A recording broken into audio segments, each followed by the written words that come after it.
మనకు దేవుని అభిషేకం ఎంత అవసరమో, దేవుని వరములు ఎంత అవసరమో, దేవుని జ్ఞానం అంతే అత్యవసరము. లేకపోతే సాతాను మనల్ని మోసం చేస్తాడు. కృపావరములు కలిగి వాడబడుతున్న, స్వస్థతావరము కలిగిన దైవజనులు, దేవుని హృదయం ఎరిగిన వాక్య బోధ చేయగలిగిన దైవజనులు ఒకే వేదిక మీద పనిచేస్తే సంఘం క్షేమాభివృద్ధి పొందుతుంది. త్వరగా సంపూర్ణతలోనికి సంఘం వెళుతుంది.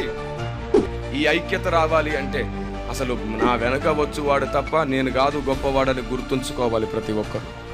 మన సొంత ఘనతను ఆశించినంత వరకు ప్రత్యేకంగానే ఉంటుంది మన కూటం. కానీ దేవుని ఘనతను, దేవుని సంఘ సంపూర్ణతను మాత్రమే దృష్టించితే అందరి ఐక్యత ఒకటైపోతుంది. ఒకే పని విషయంలో ఒకే ఆలోచన అందరూ కలిగి ఉంటే అక్కడ 1,00,000 మంది ఉన్నా సరే ఒక్క మనిషితో సమానం. ఏమే, అక్కడ 1,00,000 మంది ఉండవచ్చు కానీ ఒకే పని చేస్తున్నారు, ఒకే ఆలోచన కోసం చేస్తున్నారు. చూశారు, అది ఒక్క శరీరంతో సమానం. అలాంటి రోజు రాబోతుంది. మనము వేరు వేరు అవయవాలైన ఏక శరీరంగా పోతున్నాం. దేవునికి స్తోత్రం కలుగునుగాక.